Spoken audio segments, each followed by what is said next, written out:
Hey folks, Neil Beasley here. Districts are starting to shake out here in Texas high school basketball. Let's get you warmed up for this week's action.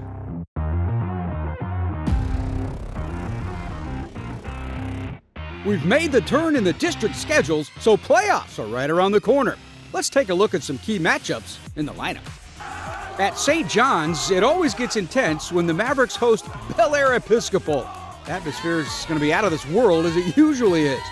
Knights feel like they're having a down year considering their past successes, but they're still 18-7 going into this week and 2-1 in district play. On the other side, St. John's is led by Auburn commit Sebastian Adams-Williams, who's averaging almost 20 a game with 8 rebounds and 3 assists. The senior's difficult to contain, and even more so with talented sophomore Malachi Booker and his 20 points a game on the court with him. Unfortunately for the Mavs, that won't be the case because Malachi had an ACL injury that'll knock him out of the lineup. If you're looking for a game with ridiculous atmosphere, though, check out the Knights and Mavs Friday night. A couple good games in Katy ISD Friday, as that district is starting to get tight for the final playoff spots. Katy Jordan is 10-0 going into the week, but they take on Katy High Friday. The Tigers truly need a win as they're tied for that last spot with Mady Creek and Peyto. But a victory over a top 5 team in the state is easier said than done. The Warriors have 3 players averaging double digits, led by Jaden Holt and Elijah Black. They're really holding it down on defense as of late as well, really keeping their eyes open for a Division II state championship appearance. Jaden Stewart is the leader for Katy, and they're going to rely on him and some stingy defense to try and pull off that upset. Katy Peyto needs to get some wins to stay in this thing, and they have a couple games this week to right that ship. They take on 3rd place Cinco Ranch and 2nd place Seven Lakes. A sweep of those two, and the Panthers are looking like a serious playoff contender.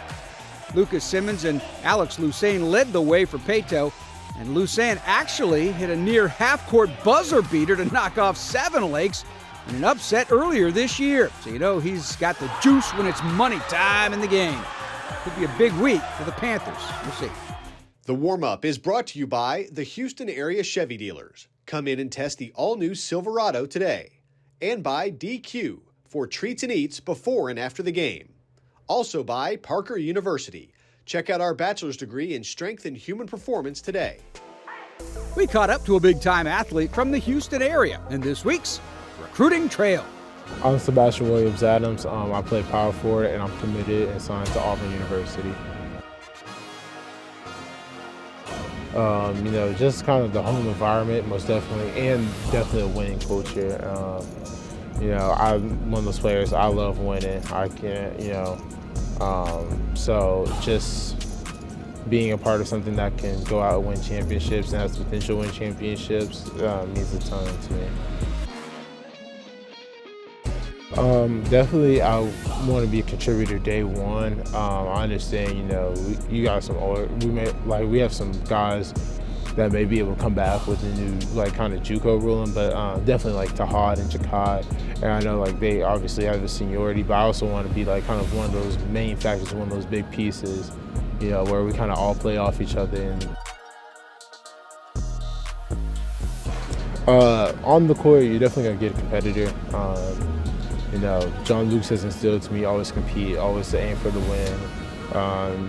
I've been in this gym since I was young, and even as an 8th grader, I'm going against grown men, 20, 24, 26. One time a guy who had kids, and I was always told, you're expected to win. It doesn't matter if they're older or stronger. You find a way to win. And off the court, I would say you definitely get, I would say a goofy guy. Goofy kind of nailed me, but definitely a guy who's about the school and about the community. I would say a goofy guy. Goofy kind of nailed me, but definitely a guy who's about the school and about the community.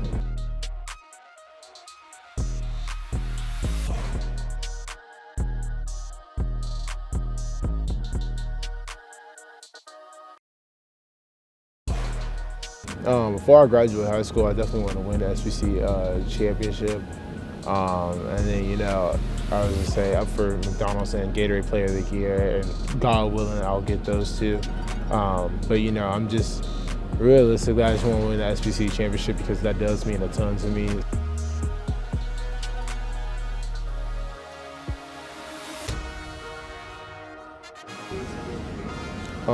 I would say after school, I want to leave a legacy of, Sebastian. I was a really good basketball player, obviously, but I was an even better person, even better, friend to people. The warm-up is brought to you by the Houston area Chevy dealers. Come in and test drive the all-new Silverado today. And by Randall's, fresh foods, local flavors. Also by the UPS store. Be unstoppable. Our Ward Fasold caught up to Clear Springs head coach Chris Hairfield to find out more about his upstart Chargers in the Hype. All right, welcome to the Hype, and we are joined by Clear Springs head coach Chris Hairfield. And Coach, I don't know how it's done, but somehow a team that hasn't lost a game since early December is flying under the radar. I don't understand how that happens in the state. I don't understand how it happens anywhere, to be honest with you. But you guys are playing great basketball, and I don't feel, not only the state, but I don't feel like the whole area of Houston is really hip, not to sound like an old man, hip to what's going on there with the Chargers. Talk to me about the success of your team and how you've been so successful over these first several months here.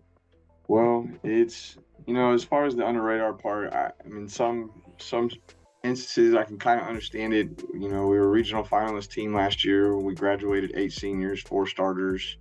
When you lose that amount of kids, kids that have been 2- and 3-year letter winners, starters for multiple years in a row, you kind of get that. You kind of see it.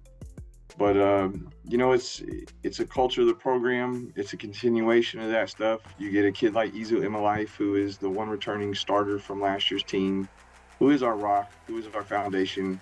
Fantastic kid, a leader in every sense of the word. And he's, his older brother played for us last year, and they both were on the same team. But, as he kind of grew up and watched everything going, and he was always kind of the younger brother, it's his brother's team. As everybody stepped away, he assumed that role, instantly. He took it no problem. And so he is, to me, the leader that's causing all this stuff to be able to kind of flow the way it is and transition the way it's done for us to be able to continue to win games and be in a similar style. Of course, a kid like Madden Hill coming in we knew about Madden. We knew he was good. You kind of have a question of, well, he's a freshman coming in. How good can he be? How's it going to translate? How this, that, and the other. But, I mean, he's just a steady kid. I give Izu a lot of credit for being able to take kids under his wing, and, Madden and others, and the group being so accepting of each other. It's just a very steady group. They're a very quiet group. There's a newspaper article that came in a couple of weeks ago called them Silent Assassins. And it's that they're good teammates. They're good kids. They're never too high. They're never too low. They're steady in every situation, and they just take everything as it comes. And we talk about the success of your squad, but and maybe under the radar or whatnot, but you're not under the radar in your district. And if you look at your district, you guys at the time we're taping this, you guys are undefeated, but you have a whole gaggle of teams right under you that are chomping at the bit. Some that you've obviously beaten, but you had a little trouble beating them, and they'll be coming around again. Talk about the rest of this district and what it's going to be, what it's going to take to get you that crown. I mean, we feel like that every year. That it's a good core of coaches. The whole district is loaded with good coaches, and there's good talent coming in year in and year out. We as a group of 24-6A have always been kind of frustrated and feeling like we're, constantly underdogs at 24-6A, and yet we've had regional finalist teams. Falls was a regional finalist. Lake and Creek have been regional finalists, within the last 6 to 8 years. Now Clear Springs, Dickinson, obviously, multiple years of deep playoff runs. We feel like we're a district that's kind of constantly underrated, but there's good coaches and there's good talent coming in. I appreciate you joining with this, coach, and man, I'm looking forward to seeing how this thing plays out the rest of the way. Well, thanks for having me, and I appreciate the conversation.